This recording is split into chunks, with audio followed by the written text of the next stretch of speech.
तुम भी घर में प्रवेश करो तो मुस्कुराते हुए प्रवेश करो, हंसते हुए प्रवेश करो। अपने बच्चों को देखो तो एक बार थोड़ा हंसो, अपनी पत्नी को देखो तो हंसो, अपनी माँ को देखो तो हंसो कि माँ ठीक हो। थोड़ा हंस दोगे तो सब हंस देंगे, सब हंस देंगे तो टेंशन खत्म हो जाएगी और घर भर में मुस्कान दौड़ जाएगी, पूरा घर स्वर्ग बन जाएगा। लेकिन खुश रहने के लिए शर्त है, आपका स्वास्थ्य भी अच्छा रहना चाहिए। ये कमर में दर्द, घुटना में दर्द, सिर में दर्द, जॉइंट में दर्द, दर्द में दर्द, पेट में दर्द, पीठ में दर्द, टांग में दर्द, अंगुली में दर्द, दांत में दर्द, आँख में दर्द, और जहाँ दर्द तहाँ दर्द, बेदर्द कितनी दर्द, जितनी दर्द उतनी दर्द, कैसा मर्द।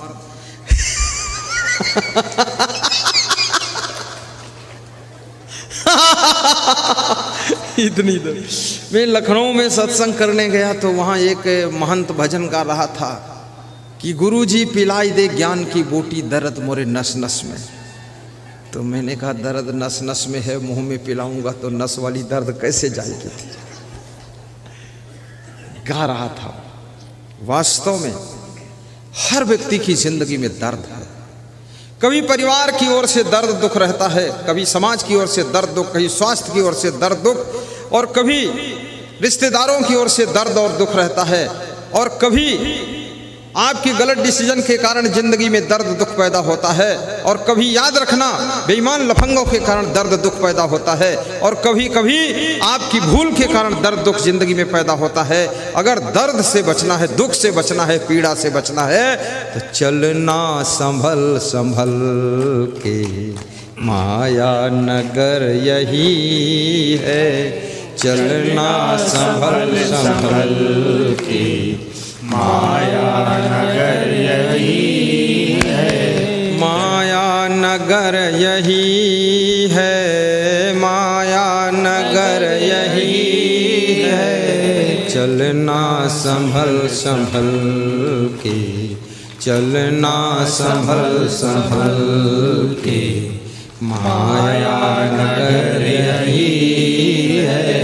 चलना संभल संभल के। माया नगर में हो तुम, माया नगर यही।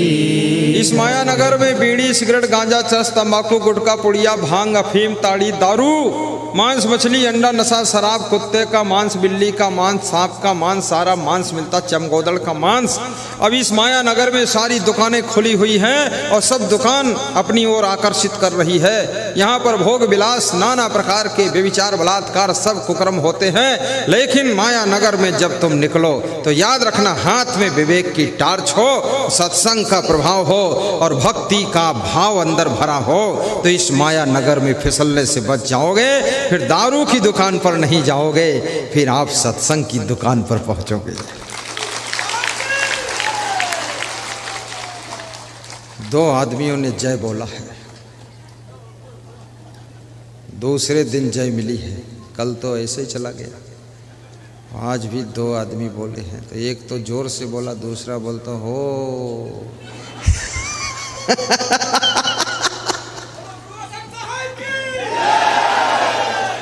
खड़े होकर बोलो, तब लगे जिंदा है सब लोग। हाँ बोलो।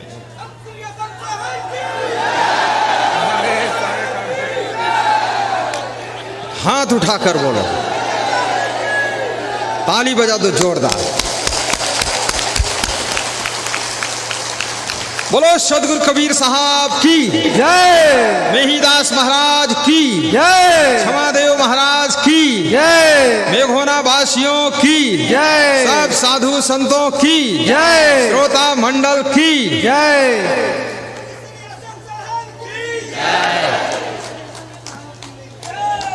एक सेकंड में बैठ जाओ फट से। अब लगा वास्तव में बिहार है ये। बिहार में जो बहार है किसी और प्रदेश में नहीं है। ये बहार के कारण ही इसका नाम बिहार पड़ा है। और जो बाहर से न रह सके वो बिहार से बाहर हो जाए। यहाँ तो बाहर है, माता लोग अंदर बैठे, अंदर अंदर नहीं बाहर बैठे, जगह नहीं अंदर है। अरे वो खड़े हो गए तो माता 50 माता अंदर घुस गई कि अब चांस है। वहीं बैठो जहां बैठी थी। गाइए गाइए। 2 दिन की जिंदगी में मत दाग तो लगाना, 2 दिन की जिंदगी में मत दाग तो लगाना, चलना संभल संभल के, चलना संभल। अगली बार सत्संग जब रखना तो 11 बजे से 12:30 तक भजन, और सबको 11 बजे बुलाना, भजन और भोजन चलता रहे। और गुरुदेव को 12:30 बिठाओ, 12:30 से 1 बजे तक गुरुदेव का माल्यार्पण स्वागत, और 1 बजे से प्रवचन शुरू हो, 5 बजे से 5:30 बजे तक चले, और 5 से 6 बजे तक बस फिर पुष्प भेंट बंदगी भाव आरती पूजन, और 6 बजे के बाद फिर भोजन, और उसके बाद फिर अपने अपने घर प्रस्थान। ऐसा रखना है, ऐसा ही होगा। लेकिन कभी अब दोबारा होगा कि नहीं होगा ये भी डाउट है। होगा। मेघोना आने का सौभाग्य हमको दोबारा मिलेगा क्या? मिलेगा। ये मेघौना वाले हाथ उठाते हैं कि बाहर वाले उठा रहे हैं? हाँ, बाहर वाले सोचते हमारा क्या खर्चा, हल्ला मचा के बुला लो यहाँ। मेघौना के लोग उठा रहे कि नहीं उठा रहे? मेघौना के लोग खुद ही उठकर खड़े हो गए हैं कि छोड़ूंगा नहीं, जिंदगी भर तुमको इधर ही लाऊंगा। बिल्कुल ना तुम छोड़ो ना हम छोड़े, और पूरी दुनिया को अच्छाइयों की ओर मोड़ेंगे, गुरु जी को नहीं छोड़ेंगे। बैठो। 2 दिन की जिंदगी में मत दाग तो लगाना, 2 दिन की जिंदगी में मत दाग तो लगाना, चलना संभल संभल के, चलना संभल संभल के। दूध है और दारू है, संभल कर चलना है। दूध पीना है, दारू नहीं पीना है। मांस भी है, दाल भात भी है, अंडा भी है, आलू भी है। आलू खाना है, अंडा नहीं खाना है।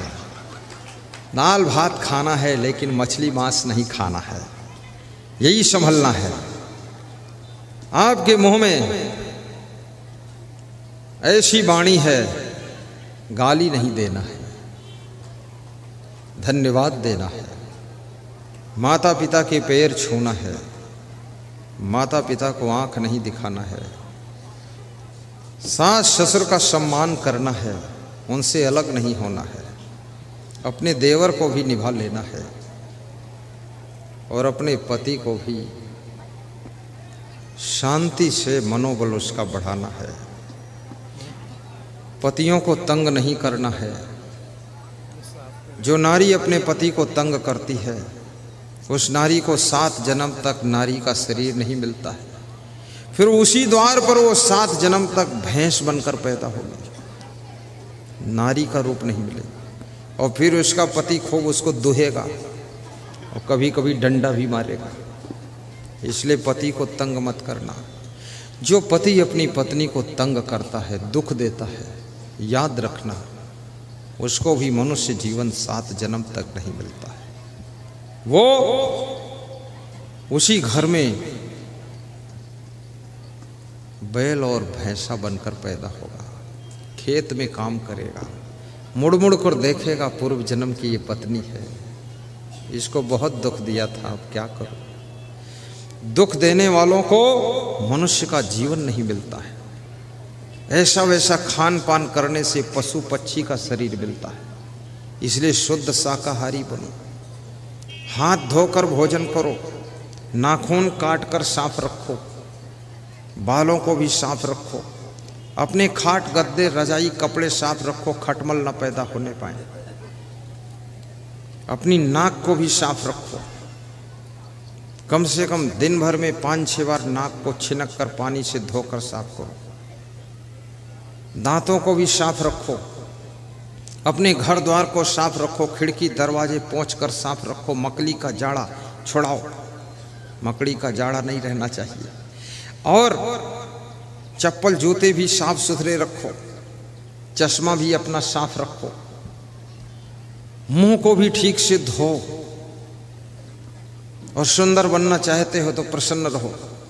प्रसन्नता तुमको सर्व सुंदर बना देती है, क्रोध तुमको बदसूरत बना देता है, अधिक खाने से तुम्हारी शकल बदसूरत हो जाती है, कम खाने से, अच्छी तरह पचाने से आपकी शक्ल बहुत सुंदर हो जाती है, चबा चबा कर खाने से बुद्धि कुशाग्र होती है, गहरी नींद सोने से स्मरण शक्ति बढ़ती है, कम सोने से सिर दर्द भारी, दिमाग भारी हो जाता है, और सबसे प्रेम करने से बहुत सुख की प्राप्ति होती है।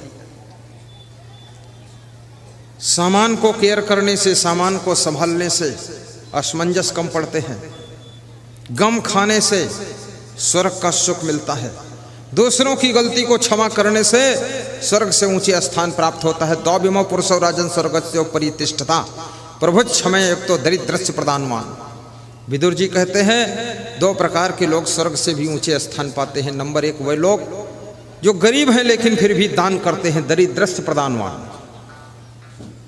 कुंभ मेला हो उज्जैन, कुंभ मेला हरिद्वार के लिए उज्जैन में आश्रम निर्माण हो रहा है, उसके भूमि दान के लिए जो लोग कुछ नहीं है फिर भी आधा कुंटल गेहूं देने का संकल्प ले लेते हैं, ऐसा करने वाले लोग स्वर्ग से ऊंचे स्थान को प्राप्त करते हैं। आज की 20 वर्ष पहले की बात है, मैं जा रहा था झांसी के पास में एक आटा कस्बा आता है, वहां गाड़ी रुकी तो संतों ने कहा मूली और थोड़ा टमाटर ले लेता हूँ रास्ते में खाने के लिए। पूड़ी है, मूली टमाटर ले लूँगा, नमक डालकर खा लूँगा। मैंने कहा ले लो। तो मैं भी खाली था, बस के पास में एक महिला मूली बेच रही थी। मैंने कहा माता जी कितने की मूली दे रही हो? तो उसने कहा 1 रुपये की 4 मूली। 20 साल पहले सस्ता जमाना। तो उस महिला ने बताया कोई बात नहीं, बच्चा किसी का यहाँ आवाज़ नहीं किया जाएगा, वहीं पड़ा रहने दो, तुम पीछे ले जाओ, अपना अपना बच्चा संभालो। मैंने कहा ना, चलना संभल संभल के बच्चा संभालो, हल्ला न मचा माता जी, सत्संग बिगड़ जाएगा, बच्चों के लिए सत्संग नहीं है, चिल्लाने दो, चिल्ल पो मत मचा, बोड़ा बोलो सदगुरुदेव की जय। अपना बच्चा चुपचाप ले लो, छोड़ा मत करो। देखो डिस्टर्ब होता ना, बात कट जाती है। साहिब बंदे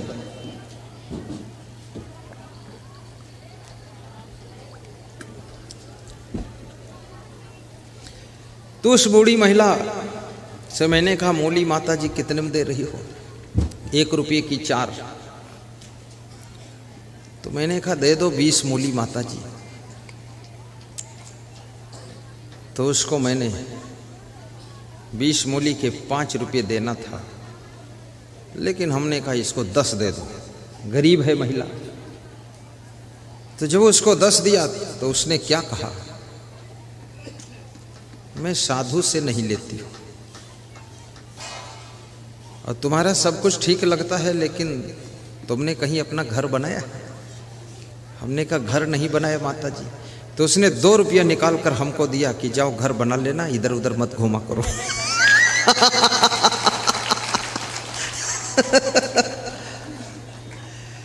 अब इतनी गरीब महिला है, मूली बेच रही है, लेकिन फिर भी वो 2 रुपये दान दे रही है। तो मैंने कहा रख लो माता जी, मेरे पास आश्रम है। अरे बोले तुमसे गरीब हम थोड़े हैं, तुम जाओ ले जाओ। गरीबी में भी जो दान करता है, बलवान होते हुए, मजबूत होते हुए भी जो कमजोर से कमजोर गलती करने वाले को क्षमा कर देता है, माफ करता है, उसे स्वर्ग से ऊंचे स्थान मिलता है। आपकी बहू से गलती हो जाए उसको क्षमा भी करना, सास ससुर से गलती हो जाए उनको माफ करना। गलती को क्षमा करने वाला विष्णु भगवान के समान होता है। भृगु जी ने विष्णु भगवान को लात मारा था और विष्णु भगवान ने क्षमा कर दिया था, और जिन्होंने क्षमा किया था उनकी संसार में पूजा होने लगी, और जिन्होंने लात मारा था उनका पूजा से स्थान समाप्त हो गया। परशुराम के पिता थे भृगु जी। परशुराम भी क्रोधी थे और उनके पिता भी बहुत क्रोधी थे। किसी किसी के घर में पूरा ब्लड ग्रुप क्रोधी होता है, बहुत क्रोध आता है, और ये क्रोध लक्ष्मी को नष्ट करता है। ऊंचे पद पर तुमको पहुंचने के लिए क्रोध बाधा डाल देता है। संयच्छति यो न बेगम उत्थितम क्रोधा हर्षयो साश्रियो राजनम भाजन यश आपत्स न मुह्यति। विदुर जी कहते हैं जो अपने क्रोध को काबू कर लेता है, अपनी खुशियों को भी पचा लेता है, वह व्यक्ति राज्य और लक्ष्मी का अधिकारी बनता है और उसकी आपत्तियां कम होने लग जाती हैं। इसलिए कभी क्रोध आए, क्रोध में राजनीतिक पार्टी मत बदलना, क्रोध में आकर के अपने माँ बाप को मत छोड़ देना, क्रोध में आकर के अपने सास ससुर से भी दूर मत होना। थोड़ा थोड़ा मिलते जुलते रहना, लेकिन इतने मजबूत बनो कि सबको मदद करने लायक बनो, लेकिन किसी की तरफ मदद की आशा मत रखो। याद रखना, सूरज सबको रोशनी देता है, लेकिन किसी से रोशनी पाने की आशा नहीं रखता है। इसलिए सूर्य को भगवान कहा जाता है, जो सबको देना जानता है और लेने की आशा रखता है। नदियों को माँ कहा गया है, क्योंकि नदियाँ हमेशा जल देती रहती हैं। वृक्ष कबहु नहीं फल भखे, नदी न संचय नीर, परमारथ के कारणे साधुन धरा शरीर।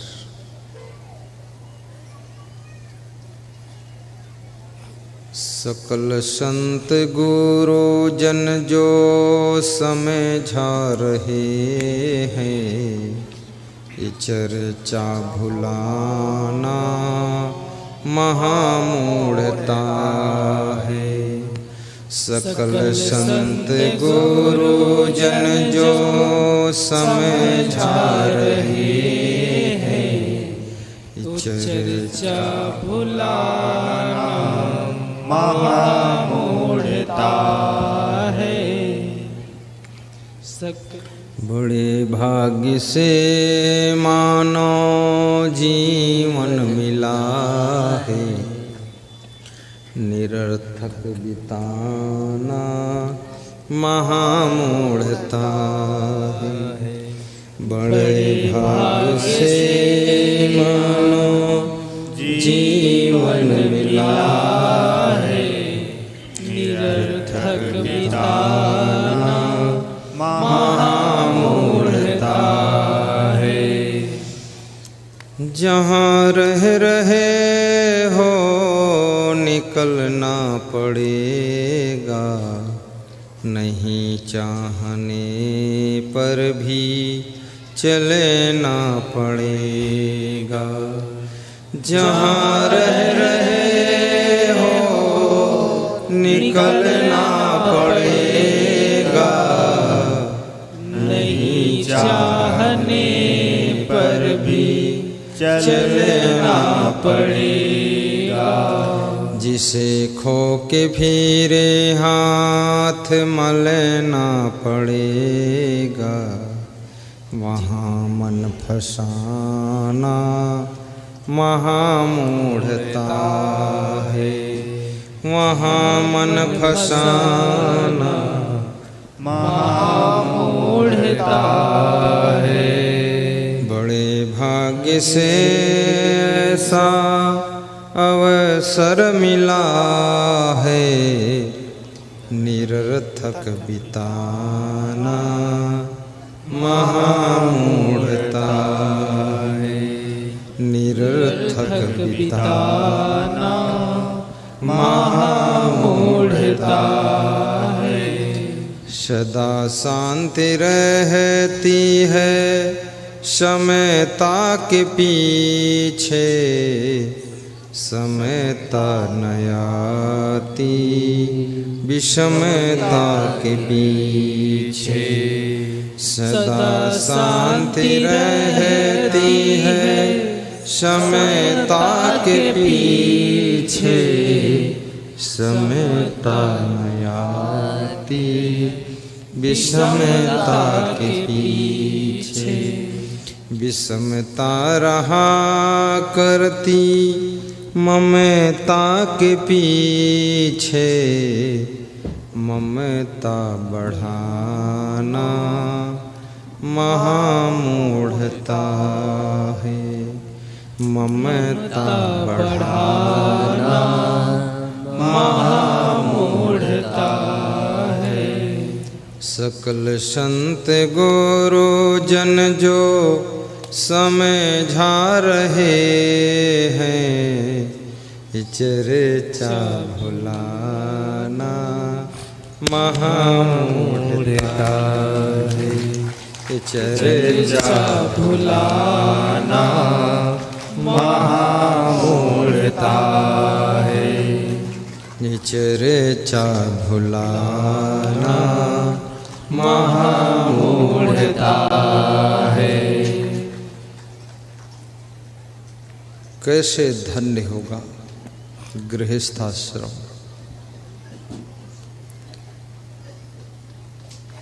शानंदम सदनम सुतास्तु कांता प्रियालापिनी, इच्छा पूर्तिम धनम सोयोषित रति स्वाज्ञापरः।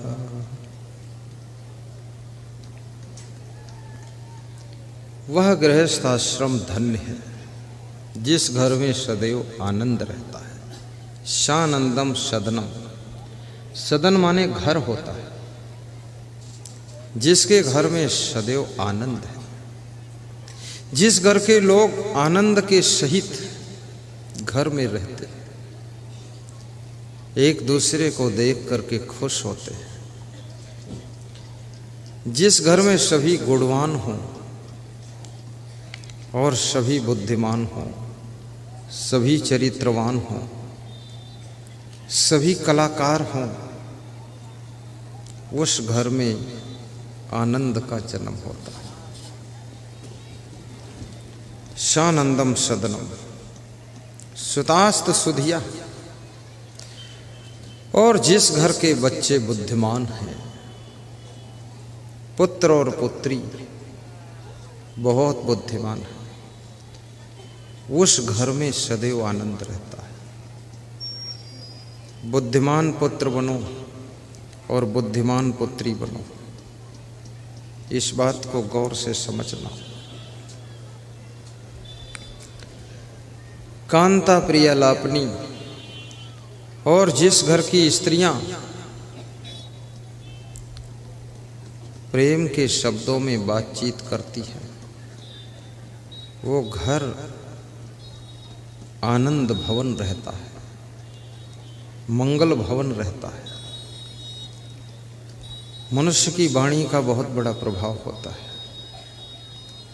वो नारी नारायणी है जो हमेशा प्रेम से बोलती है, प्रेम से भोजन बनाती है, प्रेम से परोसती है, प्रेम से झाड़ू लगाती है, सबको खिलाकर प्रेम से खाती है और सुबह से लेकर शाम तक खुश रहती है। बच्चों को संस्कार देती है, अनुशासन देती है, सबको समझाती है, अपने पति का भी ख्याल रखती है, सास ससुर का भी ध्यान रखती है। वो नारी कोई साधारण नारी नहीं है, याद रखना, वो नारी नारायणी का अवतार है। और ऐसी नारी जिस घर में रहती है, वह घर केवल घर नहीं है, वो मंगल भवन है, वो आनंद सदन है, शानंदम सदनम है। इसलिए नारियों को सबसे ज्यादा गम खाना चाहिए। घर में जितनी खटपट है, क्योंकि स्त्री एक ऐसा इस संसार का प्राणी है जिसके पास में बहुत करुणा होती है, बहुत ममता होती है। अपनी मधुर ममता से पूरे परिवार को खुश कीजिए। अपनी करुणा से परिवार के बच्चे, बूढ़े, जवान सबको प्रसन्नता प्रदान कीजिए। अपने मीठे मीठे कार्यों से पूरे घर को आनंद से भर दीजिए। पति कितनी उलझन में हो, अगर उसके घर की नारियां सुलझी हुई है तो पति की उलझन भी कम हो जाती है। और नम्रता से सबको सुलझाया जा सकता है। आपने देखा होगा, आपके द्वार पर पला हुआ कुत्ता, आपके द्वार पर बंधा हुआ बछड़ा, बछिया, पड़वा, पड़िया, ये जो भी होते हैं, ये बछड़ा क्या करता है? जब उसके पास तुम जाते हो, थोड़ा पूंछ हिलाता है, कान हिलाता है और अपना मुंह, अपनी गर्दन लाकर तुम्हारे पैरों के पास में सटा कर खड़ा हो जाता है। तुम उसकी प्रेम भरी नम्रता को देख करके द्रवित हो जाते हो। सब टेंशन और चिंता भूल कर मुस्कुरा कर अपना कोमल हाथ उस बछड़े के सिर पर रख देते हो। बछड़ा भी खुश हो जाता है तुम्हारे कोमल हाथों का स्पर्श पाकर, और तुम भी खुश हो जाते हो बछड़े को खुश देखकर। कुत्ता भी तो यही करता है।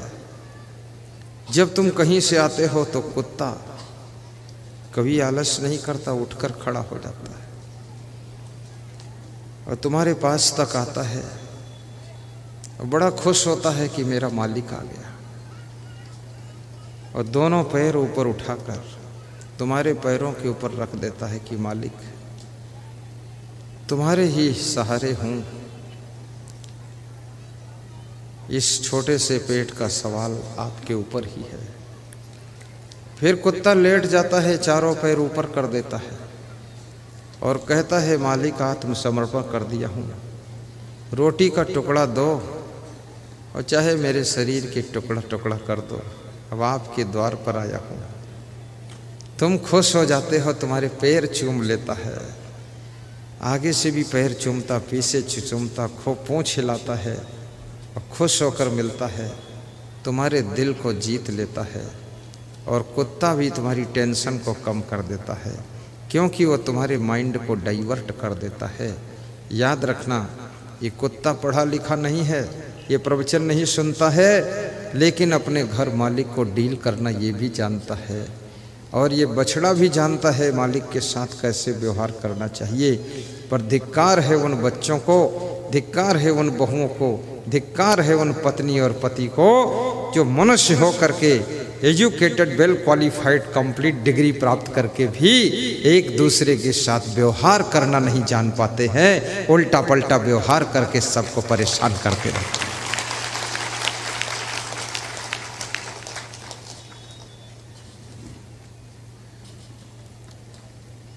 बड़ी प्रसन्नता हो रही है,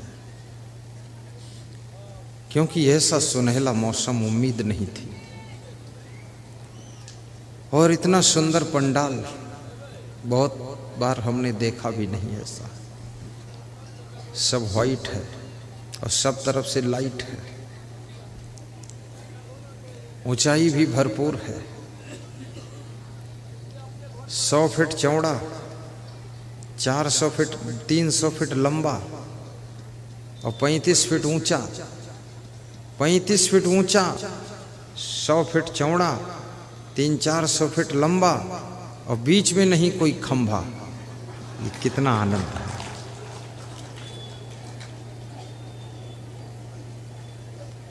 अच्छा लग रहा है। साउंड सिस्टम भी बहुत अच्छा है। आवाज साफ सुनाई दे रही कि नहीं? मीठी आवाज है कि नहीं?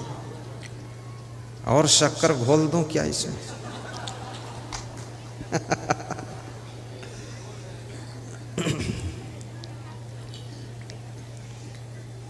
ऐसी बाणी बोलिए मन काया पाखोय, औरन को शीतल करे आपहु शीतल हो।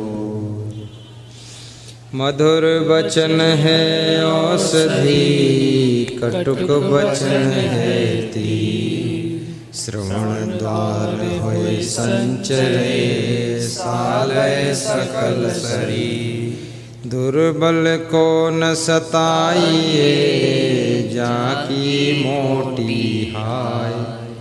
मरी खाल की श्वास सो, लौह भस्म होई जाय। ढाई अक्षर प्रेम का, पढ़े सो पंडित होय। पोथी पढ़ी पढ़ी जग मुआ, पंडित भया न कोय। कबीर मन निर्मल भया, जैसे गंगा नीर। पाछे पाछे हरि फिरे, कहत कबीर कबीर। कबीरा खड़ा बाजार में, मांगे सबकी खैर।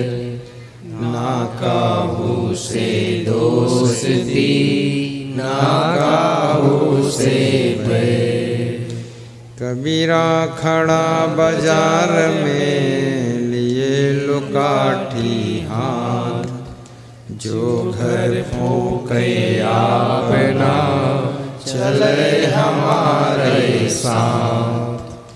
कबीरा तेरी झोपड़ी, गलकटियन के पास। करेंगे सो भरेंगे, तू क्यों खड़ा उदास।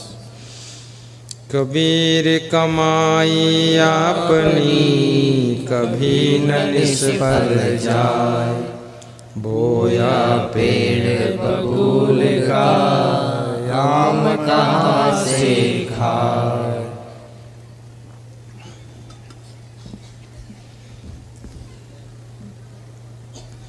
संगत की जय साधु की, हरे और की व्याधि। ओछी संगति क्रूर की, आठों पहर उपाय। नमन मरे न माया मरी, मरी मरी गया शरीर। आशा तृष्णा नाम मरे, कह गए संत कबीर।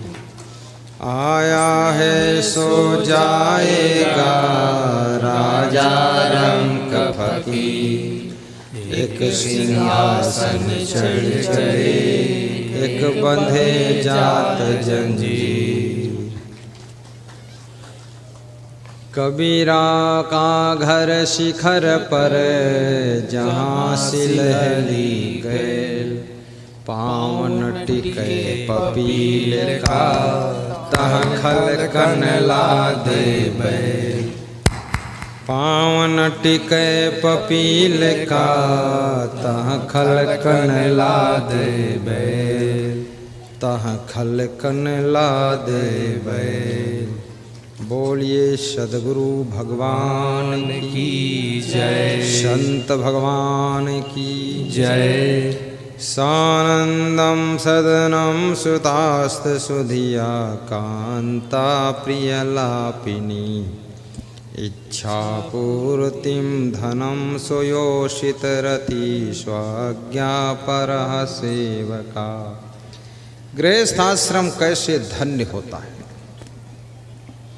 जो मानुष गृह धर्मयुत, राखे शील विचार।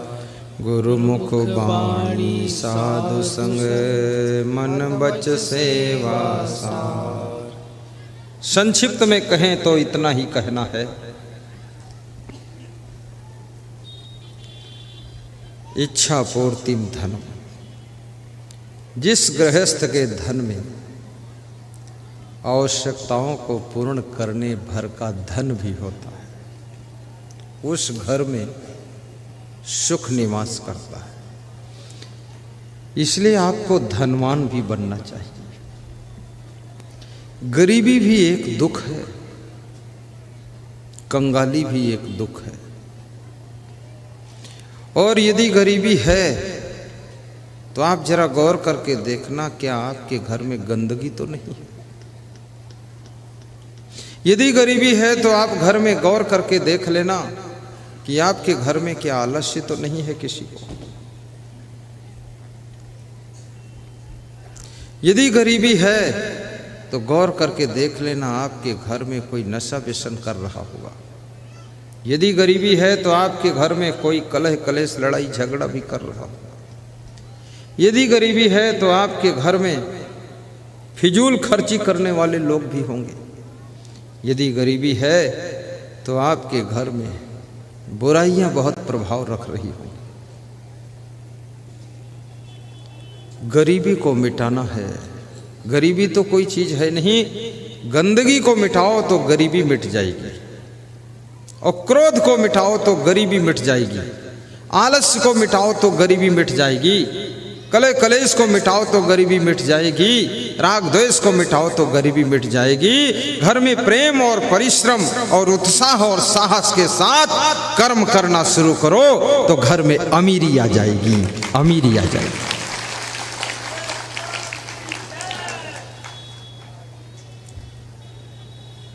आपस में प्रसन्न होकर के बात करो तो घर में अमीरी आएगी। खूब प्रवचन सुनो तो घर में अमीरी आएगी। गंदे गंदे गीत सुनोगे तो घर में गरीबी आ जाएगी। साहिब बंदगी बोलोगे घर में गरीबी दूर हो जाएगी। और ध्यान देना, माता पिता के सुबह उठकर पैर छुओगे, सोने से पहले शाम को पैर छुओगे, आपके घर में अमीरी का आना शुरू हो जाएगा, लक्ष्मी आएगी। अपने पति के पैर छूकर प्रणाम करोगी, आदर करोगी, आपके घर में कभी गरीबी नहीं आएगी। पान तंबाकू पुड़िया बीड़ी सिगरेट गांजा चरस और दारू और जुआ ये सब त्याग कर दोगे तो घर में जितनी चाहो उतनी अमीरी आ जाएगी, जरूर अमीरी आएगी। ऐसा वैसा खाना पीना बंद करो, सहनशीलता बढ़ाओगे तो अमीरी बढ़ेगी। मेहमान का सम्मान करोगे तो अमीरी बढ़ेगी। संत गुरु का ध्यान लगाओगे तो अमीरी बढ़ेगी। रावण का ध्यान लगाओगे गरीबी बढ़ेगी। सोने की लंका भी भस्म हो जाएगी। इसलिए भक्ति के गीत गाया करो।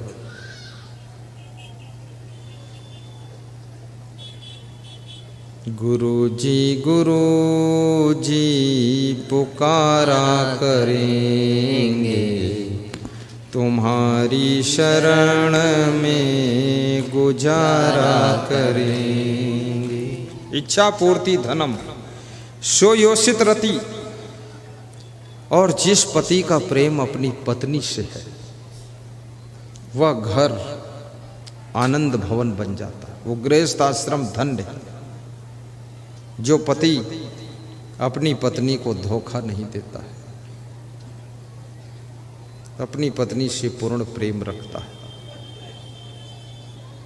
वह गृहस्थ आश्रम धन्य हो जाता है। जो शिष्य अपने गुरु से पूर्ण प्रेम रखता है, पूर्ण श्रद्धा रखता है, वो शिष्य का जीवन धन्य हो जाता है। और याद रखना, स्वाज्ञापरा सेवका, और जिस घर के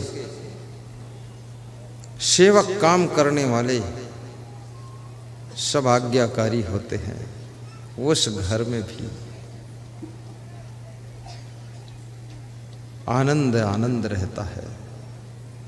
जो लोग मनमानी नहीं करते हैं, घर मालिक की बात मानते हैं, वह घर धन्य होता है।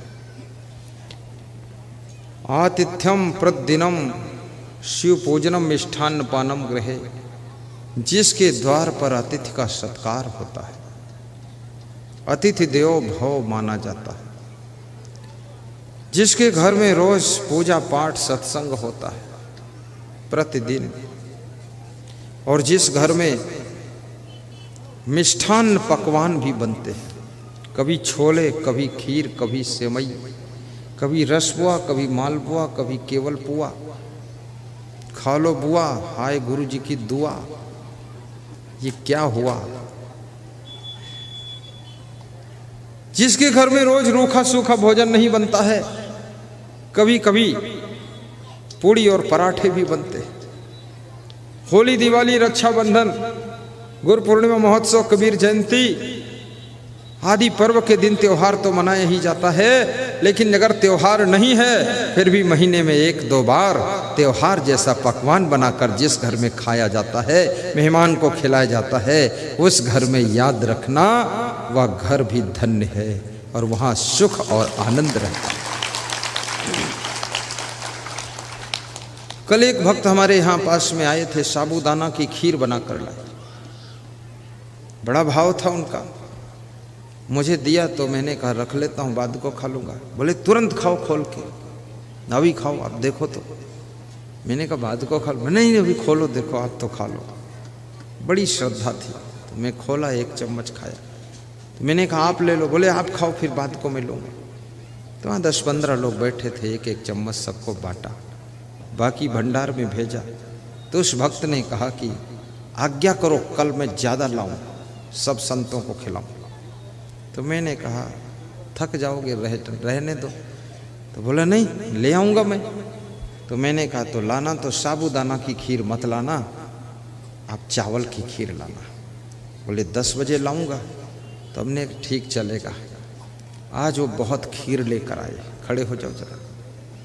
ये 2 भक्त देखो, श्रद्धा इनकी।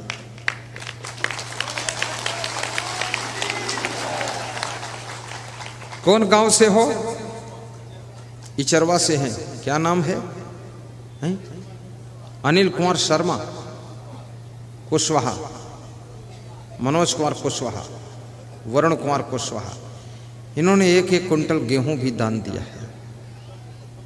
2 कुंटल दिया है हरिद्वार कुंभ मेला के भंडारा के लिए, और आज खीर भी खिलाया है। और कल अगर और रुकूंगा तो न जाने क्या खिला देंगे।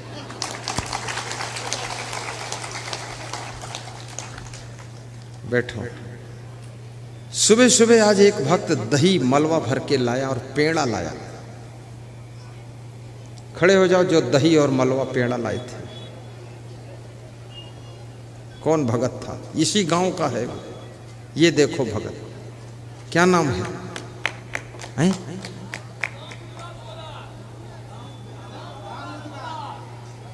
राम अवतार पोदार।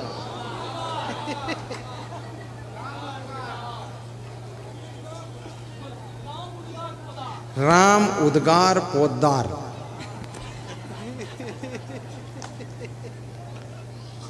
बहुत दही लाए। बोले गुरु जी को ही दूंगा। फिर मैं इनका दही खोल कर देखा, इतना सुंदर दही और बहुत पेड़ा। मैंने भंडारा में भेजा कि सब संतों को वितरण करो। सेवा का भाव है। और याद रखना, ये सेवा अतिथि देवो भव, आचार्य देवो भव, संत देवो भव, मातृ देवो भव, पितृ देवो भव, परस्पर देवो भव, राष्ट्र देवो भव। अतिथि की भी सेवा करो, संत की सेवा करो, गुरु की सेवा करो, राष्ट्र की सेवा करो। राष्ट्र को देवता मान करके इसकी सेवा करो। जिस देश में तुम्हारा जन्म हुआ, इस देश की रक्षा के लिए भी चिंता करो। ये भारत राष्ट्र, ये साधारण राष्ट्र नहीं है। इसकी रक्षा भी करो। और मैं निवेदन करूंगा, आपका घर आपके लिए मंदिर बनना चाहिए। आपके हैंडपंप का जल गंगा जमुना का जल जैसा होना चाहिए। आपके घर के बच्चे बाल गोपाल कृष्ण कन्हैया के रूप में दिखाई देने चाहिए। आपके घर की नारियां बिल्कुल सीता और रुक्मिणी की तरह घर की शोभा बढ़ाएं। आपके घर के पुरुष राम और कृष्ण भगवान की तरह अपने अयोध्या को राम राज्य में बदल दें और कृष्ण बन करके तुम गोकुल नंद बाबा को खुशियों से भर दो। ऐसी जिंदगी बनाओ।